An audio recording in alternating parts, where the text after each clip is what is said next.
Most sales teams are drowning their sales reps in 7 hours of useless meetings every single week, and then they're wondering why they're not hitting quota. A few months back, I had an owner of a company reach out to me to have me and my team do an audit on their sales team. Not only were they mismanaging their sales team across the 3 Ps of people, process, and performance, but even worse, they were working really hard to get nowhere, and even had months where the harder they worked, the worse that they did. So number one, why is working harder and making less so common in sales teams? And number two, what do you need to do to fix it? That's what we're gonna cover today, so you can see how in 30 days, we added an extra deal per rep per week just by changing how we structured their time. I'm Will Hinkson, I'm the owner of Hardly Selling, and collectively, me and my team have done over 100 million from sales teams under our direct management, and I make these videos because when you do sales right, it helps more people. Today, I'm gonna show you the exact daily structure we use to build championship level sales teams, teams where good people literally struggle not to win. Let me tell you about the moment I realized most sales leaders are accidentally sabotaging their own teams. Think of your business like a championship racing team. You've got different departments. Marketing is like the spotters calling out opportunities and track conditions. Fulfillment is like the mechanics, making sure everything runs perfectly after the race. And finance is like the team managers tracking budgets and performance data. But sales? Sales is the pit crew. And here's what makes the pit crew different from every other part of the racing operation. First, the pit crew operates in seconds, not minutes or hours. While other departments might plan for weeks or months, sales moves at lightning speed. You've got that intense energy, split-second decisions, perfect coordination, because when the pit crew executes flawlessly, they can literally win or lose the race in 12 seconds flat. But here's the brutal reality of being on the pit crew. Even the best crews deal with constant pressure and the possibility of failure. Think about this. If your sales team closes 4 out of 10 prospects, that's really good. But it also means 6 out of 10 times they're getting told no. Imagine if a pit crew missed their mark 60% of their time. Races would be lost, careers would be over, and then you try running any other part of the racing operation where people fail 60% of the time, let alone your business, and see how long that team stays competitive. This is exactly why that company I mentioned was failing so badly. They didn't have a good meeting structure in place. They were training their sales team similar to an actual race crew being slow when they needed to be fast. Every championship level pit crew, every team that consistently wins races has 3 core components working together: the people, the process, and the performance. People isn't just about hiring fast hands. It's about finding the right specialist for your specific pit crew. Selling a holistic health program? Man, get chiropractors. They've been talking alternative health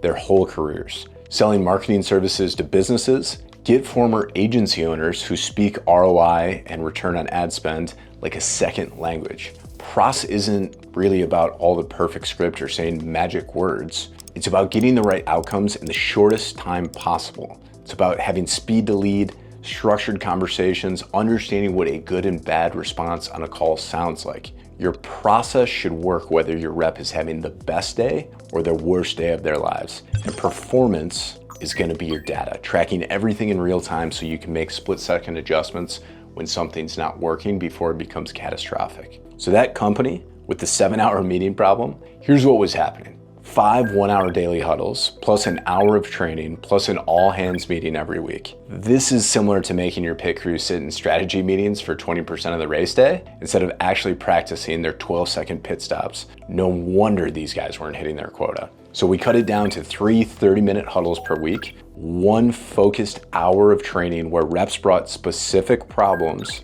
and added in strategic one-on-ones where it's specific to that rep, not generic to the rest of the group, which is important not only for training, but to actually connect with them like human beings. Suddenly, each rep had 3.5 extra hours to practice and perform.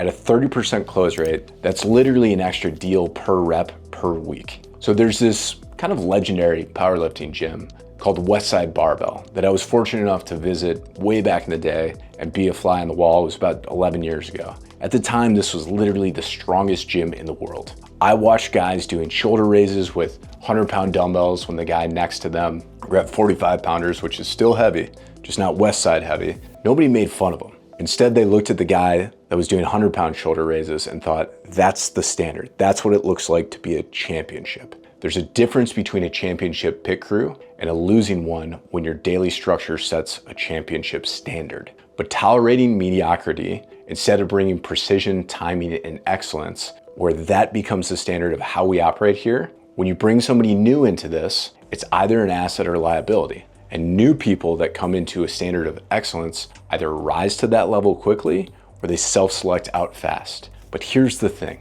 Most companies have a daily structure that is creating a culture where people move slowly, where nobody cares about precision, or mediocrity is the norm. Even good people will either leave or sink down to that level, and then you're not running a sales team, you're running a very expensive, very frustrating team that isn't capable of winning you a championship. So here's your championship level daily structure blueprint.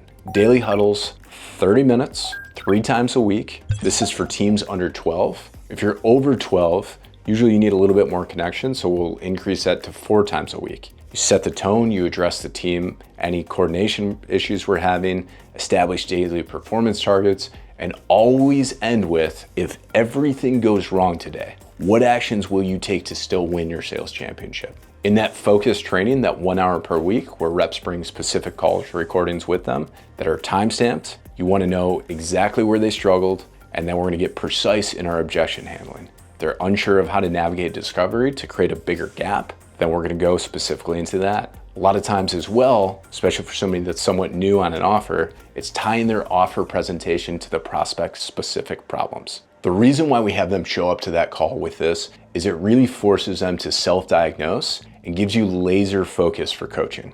Now, the strategic one-on-ones, right? This can be 20, 30 minutes per rep. Frequency is based on the team size. If you have a massive team, you can't go every week, but if you have a smaller team, weekly works really well. Individual coaching prevents performance drops before they even start, and it gives the reps a leader to connect with on a personal level, which I will tell you will pay dividends in the years to come with your team.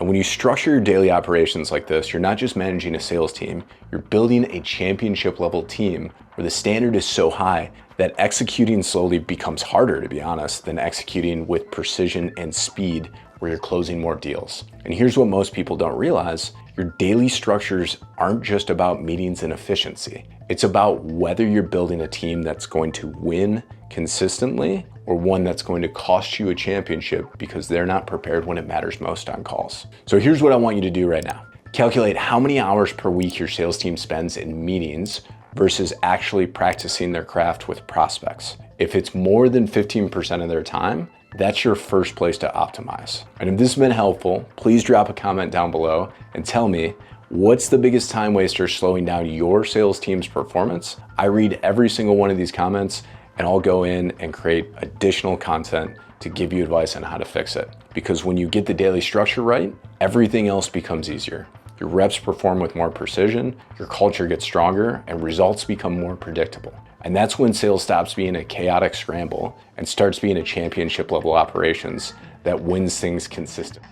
Like this video if it helped you think differently about sales team structure. Subscribe for more content on building high performing sales teams that win your championships in business, and I'll see you on the next one.